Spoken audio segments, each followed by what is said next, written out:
Hey everyone, thank you so much for joining me today. My name is Laura Train Mama. Today we are having a look at the fourth and final story contained within this vintage Branchline Engines book. It's from the Railway series, number 16. The story we will be reading is called Percy's Predicament. This book was first published in 1961. Enjoy. Percy's Predicament. Toby brought Henrietta to the top station. Percy was grumpily shunting. "Hello, Percy," he said. "I see Daisy's left the milk out again." "I'll have to make a special journey with it, I suppose," grumbled Percy. "Anyone would think I've nothing to do." Toby pondered the problem. "I tell you what," he said at last. "I'll take the milk. You fetch my trucks." Their drivers and the station master agreed, and both engines set off. They thought it would be a nice change. Percy trundled away to the quarry. He had never been there before. "It's steep," he thought, "but I can manage. Trucks don't dare play tricks on me now." He marshalled them in a lordly way. "Hurry along there," he said, and bumped them if they dallied. The trucks were annoyed. "This is Toby's place," they grumbled. "Percy's got no right to poke his funnel up here and push us around." They whispered and passed the word. "Pay Percy out." At last they were all arranged. "Come along," puffed Percy sharply. "No nonsense."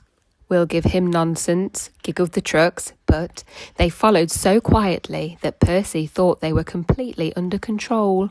They rumbled along the twisty line till they saw ahead a notice saying, "All trains stop to pin down brakes." "Beep, beep, beep," whistled Percy. "Brakes! God, please!" But before he could check on them, the trucks surged forward. "On, on!" they cried. Percy, taken by surprise, could not stop them, and in a moment they were careering down the hill. "Help! Help!" whistled Percy. The man on duty at the street crossing rushed to warn the traffic with his red flag, but it was too late to switch Percy to the runaway siding. A slow-moving cockerel lost his tail feathers as Percy thundered across, but Percy couldn't bother with him. He had other things to worry about. Frantically trying to grip the rails, he slid past the engine shed into the yard.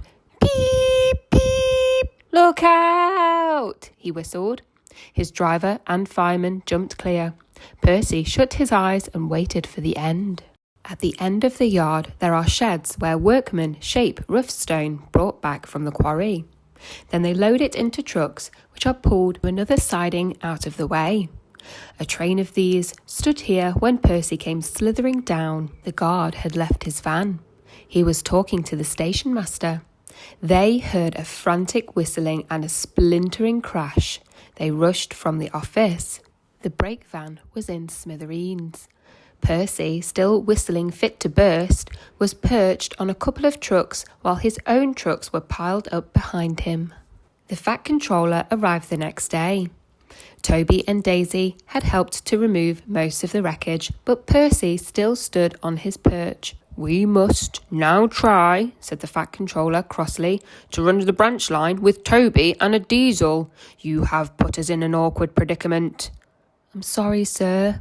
"You can stay there," the Fat Controller went on, "till we are ready.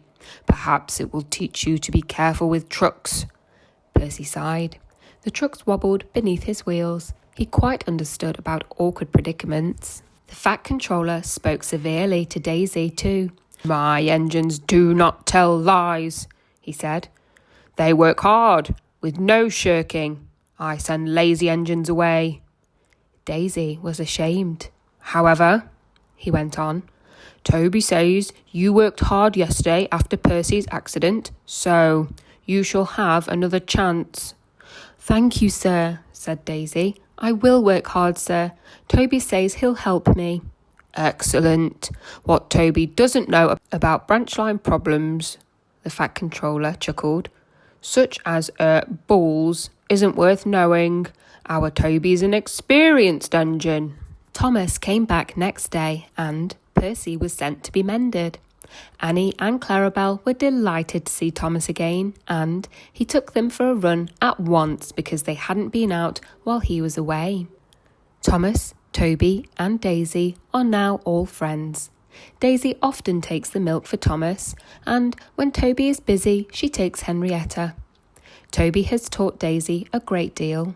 She shooed a cow off the line all by herself the other day.